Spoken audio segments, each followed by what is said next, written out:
여러분 반갑습니다. 정문석 목사입니다. 하나님의 은혜가 여러분과 함께하기를 주의 이름으로 간절히 기원합니다. 기도하겠습니다. 은혜로우신 아버지 하나님 말씀을 또 묵상하고자 하는데 함께하여 주시고 하늘의 소망과 위로로 함께하여 주시옵소서. 예수님 이름으로 기도하옵나이다.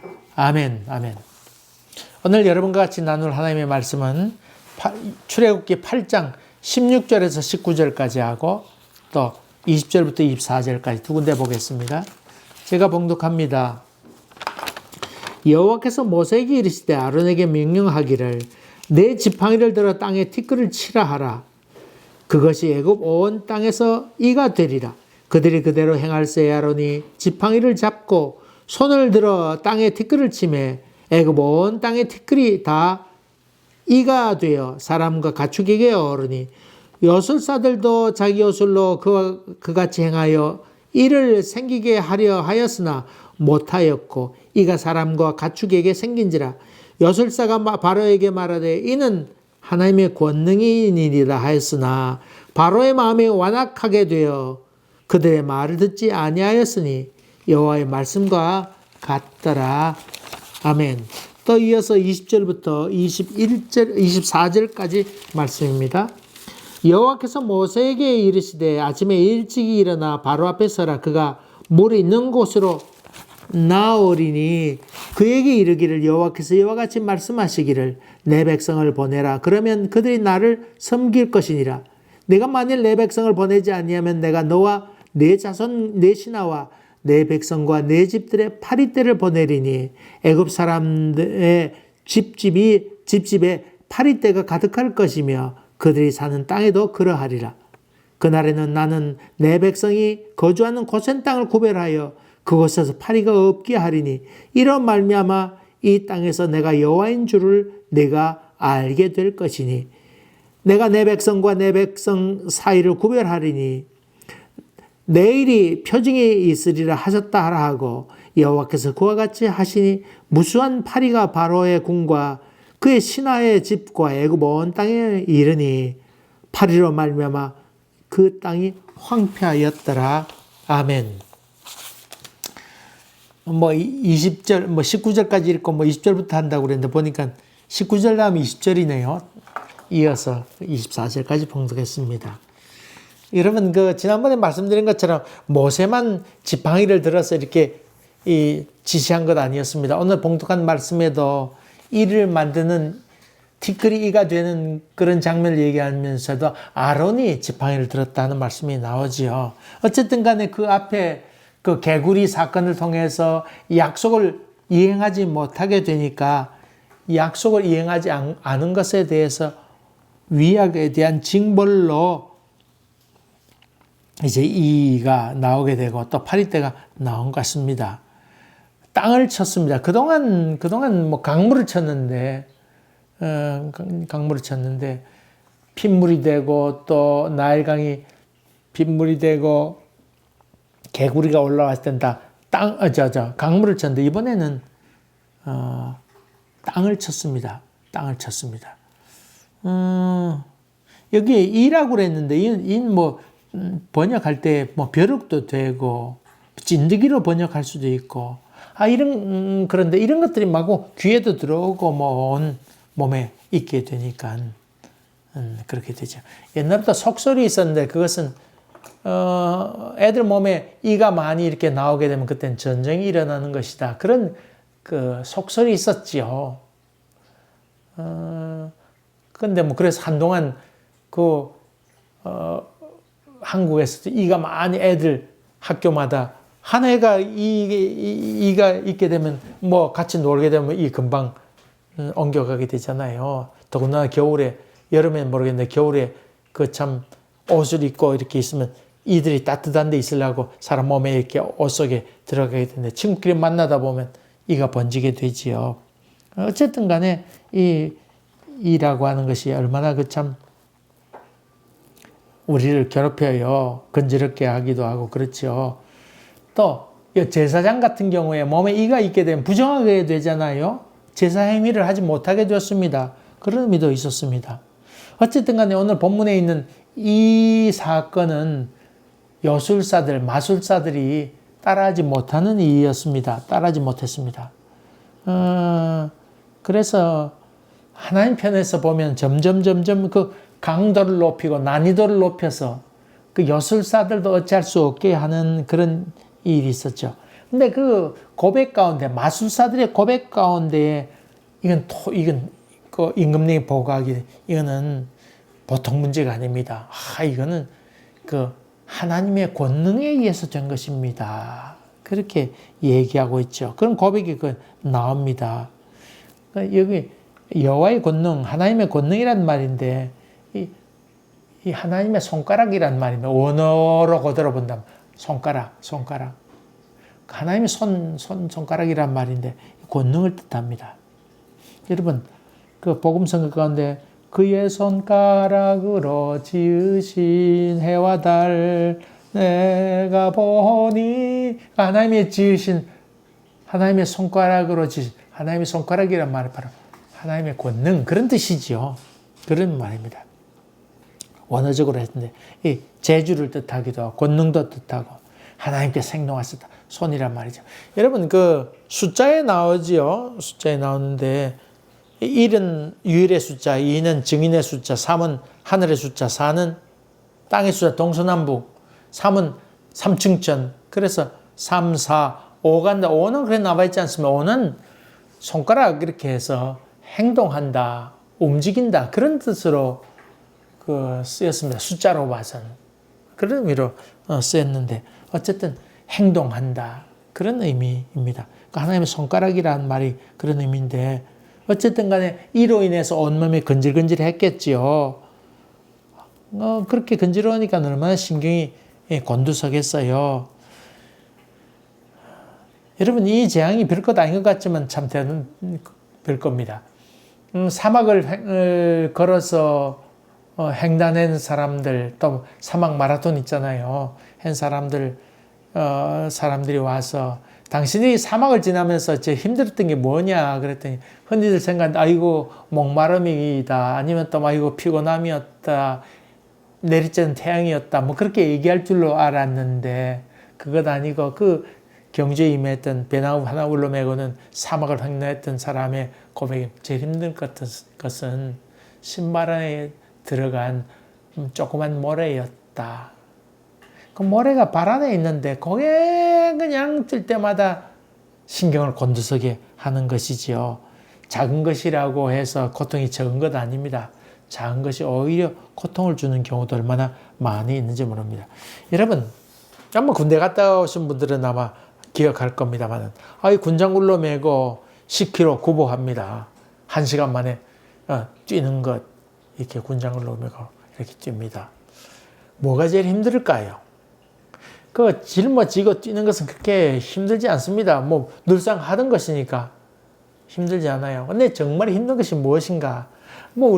제가 있던 부대는 병참 부대인데 기름 공급하는 부대입니다. 그러니까 완전 군장해서 전쟁이 일어날 걸 대비해 가지고 뛰쳐나갈 준비한다, 그런 건 하지 않습니다. 우리가 하는 일은, 만약에 군장은 물론 다 써놓지만은 전쟁이 일어나게 되면 우리가 하는 일은 그 탱크에 있는 기름을 도나무깡 아니면 고무로 된 튜브가 있습니다.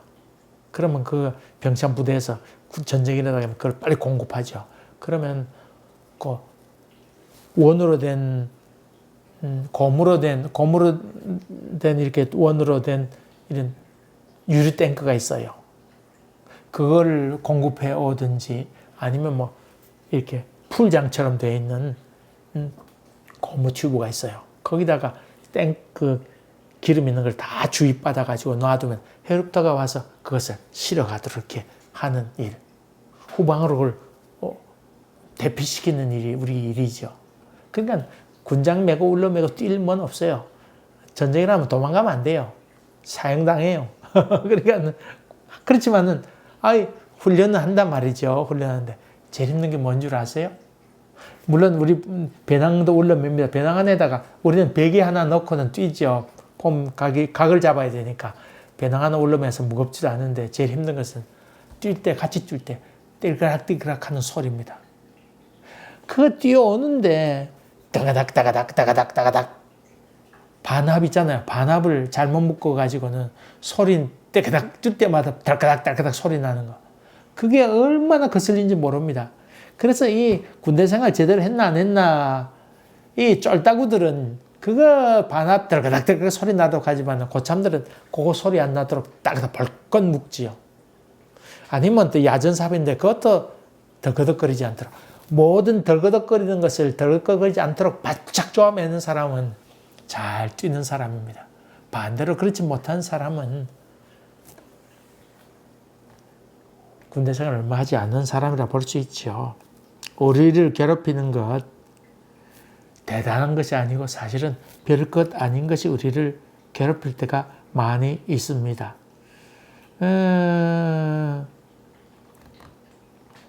전 세계 참 여러 가지 전쟁으로 해서 많이 어려움을 겪고 있는데 여러분 세계 대전이 일어나는 경우도 많은데 이 사람들이 가정에서 출발하지 않습니까? 정치가들이 전쟁을 일으키기도 하지요.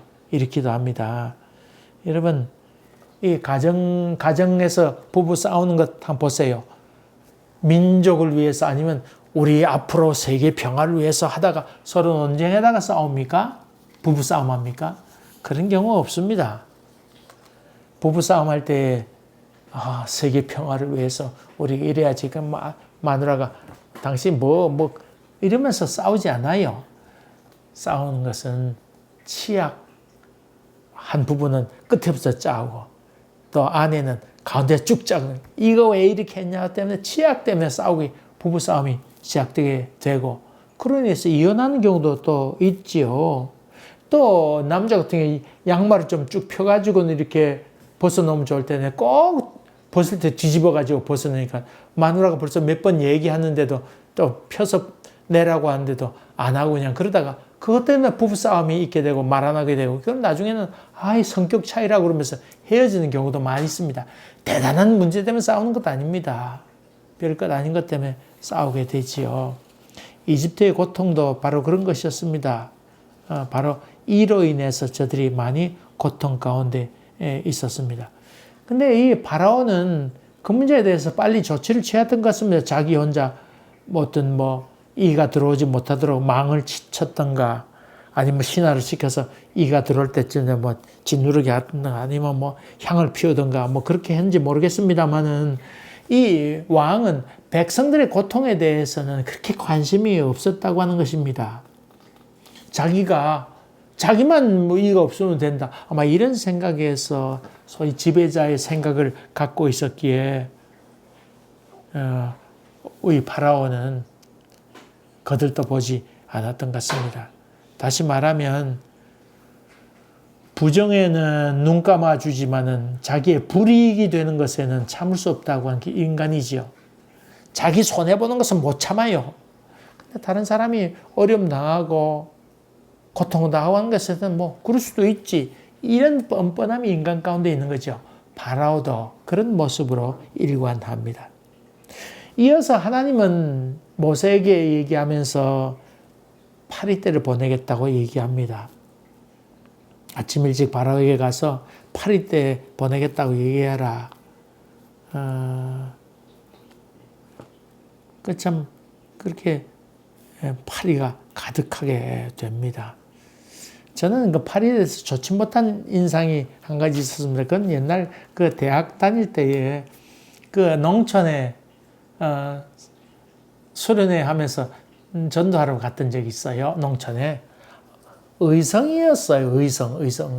의성인데. 저 그때는 의성이 어딘지 몰랐는데 의성 갔는데 그 애들에게 밥을 잘 준비해가지고는 그 동네 애들 다 불러다가 밥도 먹이고 이렇게 했거든요. 그 애들 밥 먹으면서 밥알이 이렇게 입술 주위에 붙을 거 아니에요. 그런데 그때 애 입 주위에 이 밥알이 묻으니까 파리떼가 어디서 오는지 그 파리떼가 새까맣게 입술에 달라붙는 거예요. 그거 생각 지금도 잊혀지지 않아요. 가만 생각하니까 그 옆에 소를 키우는 곳이 있었어요. 소를 이렇게 가둬 키우는 곳이 있었는데 거기 파리가 얼마나 많아요.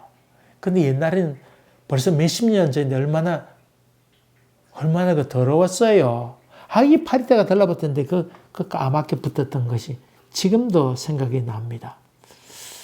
그 소막사가 근처에 있었는데 거기다 또 쇠파리가 또 달라붙잖아요. 아이고, 그거 생각하면 아득합니다. 여기 카나다 와서 가는 것 중에 하나는 고사리 따로 가는 것이죠. 봄 되면 고사리 있는데 거기 고사리 채취하러 가면 그 모기가 얼마나 많이 몰라요. 아주 지독해요, 모기. 그래서 망도 하고 하는데 모기도 모기지만은 거기는 블랙플라이 우린 검은 파리인가 뭐 그렇게 된다. 검은 파리가 머리 하나 쏘고 가면요, 피가 쭉 나잖아요. 아유, 끔찍해. 여러분, 이때 무슨 파리가 나왔는지, 여기 뭐 파리라고 하는 말 가운데도 여러 가지 그 곤충의 여러 가지 의미가 그 속에 담겨 있는데, 어쨌든 간에 이렇게 하면서 파리들이 여러 종류의 파리 다 올라왔겠죠. 새까맣게 이렇게 올라가게 되는데, 종종 그 메뚜기 습격은 있었지만은, 이거 파리떼 습격은 그렇게 많지 않았던 것이 이 이집트의 상황이었습니다. 왜냐하면 비가 많지 않고 또 습하지 않으니까 그 파리들이 자랄 뭐가 없습니다. 그런데 거기에 파리가 왔다고 하는 것, 파리가 새까맣게 왔다고 하는 것은 누구의 능력? 하나님의 전적인 능력이다. 자연적으로 되었던 사건이 아니고 하나님의 능력으로 되었다고 하는 것을 여기서 이야기하고 있지요. 아이고 참. 이집트는 건조했는데 그런 파리떼가 없었습니다. 자연적이지 않고 하나님의 징계로 말미암아 저들의 파리가 엄청나게 달라붙었다고 하는 것입니다. 이 파리는 안질을 일으키죠. 그 눈 있는데 못 달라붙어서 벌레를. 또 파리는 씨 안 낳는 곳이 없습니다.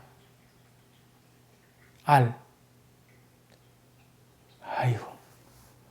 금방, 여러분, 여름에 음식, 습할 때 음식 있는데 파리 한 마리만 들어왔어요. 그 다음날 쓰레기통이 다 뭐가 되나? 굳어진 판이 되지요. 그것처럼 아주 끔찍한 일이 있게 된다. 그런데 한 가지 놀라운 일이 있습니다. 지금 왕이 사는 곳에는 파리떼가 득실을 거리는데 고센 땅, 이스라엘 백성이 있는 곳에서는 그런 일이 생기지 아니하였더라. 하나님께서 구별하였다. 다시 말하면 이를 선택했다. 그런 뜻이요. 이 구별하다는 말 가운데는 속죄하다. 그런 뜻이 있습니다. 속죄하다는 것은 죄를 사해 줬다. 또 뿐만 아니라 내가 선택했다. 내가 이스라엘 백성만큼은 국률과 자비로 저들을 선민으로 구별해 내었다. 그런 의미로 거기 쓰이고 있습니다. 이때 이것을 목격했던 파리떼를 보았던 바라오는 회유책을 제시합니다. 너희들이 이 땅에서 제사 지내라. 뭘 멀리 갈 건 뭐냐. 여기서 지내면 되지. 그렇게 얘기하게 될 때에 모세는 아니라고. 여기서 지내게 되면 애굽 사람들이 싫어할 거 아니냐고. 그러면 이 사람들이 우리를 돌로 치게 되면 우리가 저항도 하지 못하고 할 수 있다. 돌 맞아 죽게 될 거 아니냐고. 안 된다고. 그래서 노라고 거짓말합니다. 두 번째로 얘기한 것은 보내줄 텐데 멀리는 가지 말라고 그렇게 얘기합니다. 그리고 자기를 위해서 기도해 달라고 그렇게 회유책을 제시하게 되는데 이 모세는 안 됩니다. 3일 길을 가야 됩니다. 그리고 이 약속을 지키면 파리는 다 없어질 것이고 당신을 위해서 기도하겠다. 아마 그 말까지 했겠지요. 그리고는 덧붙이기를 전번처럼 또 거짓말하지 말라고 약속을 불이행한다고 하는 말을 하지 말라고 그렇게 얘기하게 됩니다. 여러분 어때요? 모세와 그 하나님의 의견, 사흘길 가서 제사 지내게 하겠다고 하는 말은 그건 거짓말이에요, 아니에요? 궁극적으로 이스라엘 백성은 출애굽하고 하려고 하는 거 아니에요? 3일 길 갔다가 돌아오겠다는 말을 한 번도 안 하잖아요. 그러면 모세는 거짓말하는 거 아닐까요? 아이 참나 그런 점에서는 참 여러분 그런 점에서 보면 3일 길 가서 제사 지냈다고 하는 말 저처럼 말은 맞는 얘기입니다. 그러나 그 약속은 50%밖에 약속은 분명하지 않습니다. 가서 3일 길 가서 제사 지냈다고 하는 말은 옳습니다만은 돌아오겠다는 말도 없고 떠나겠다는 말도 없습니다. 사실 마음 궁극적으로는 가나안 땅에 들어가겠다고 하는 건 아닙니까? 출애굽하겠다고 하는 건 아닙니까? 이 참 궁극적으로는 그러면서 바로 앞에 가가지고는 제사 지내겠다 얘기하는 것. 이것은 모세의 어떠면 속마음을 감추고 하는 협상. 이것도 거짓말 아닐까요? 요즘 협상에 대한 얘기 많이 나옵니다. 우크라이나와 러시아도 그렇고 또 한국 정치에 있어서 단일화하는 데 있어서 뭐 협상 테이블에 나가겠다. 여러분 협상한다고 그러면 자기도 양보할 태세를 갖추고 협상해야 될 거 아니에요. 상대에게 설득하기 위해서 간다고 하는 건 협상이 아니잖아요. 그거는. 너 포기해라. 그 말을 하는 것은 협박하라고 하는 것이죠. 공갈하는 것이고. 그렇잖아요. 즉 우크라이나한테 러시아가 하는 얘기는 무기를 다 버려라. 그러면 대화하겠다. 협박이죠. 협상도 아닙니다. 협상도 아닙니다. 그런 점에서는 참 차라리 하나님께서 이 모세에게 너 가서 우리를 보내지 않으면 장자 다 죽을 거다. 차라리 뭐 10가지 재앙할 것도 없이 바로 가서 그냥 재앙을 내려가지고 끝장 보았으면 됐을 거 아니에요. 그런 점 본다 그러면 참 답답해요. 답답해요. 그런 점에서 본다 그러면 모세가 가서 우리 사흘길을 가게 해달라고 하는 이야기는 명분 쌓기라고 볼 수 있죠.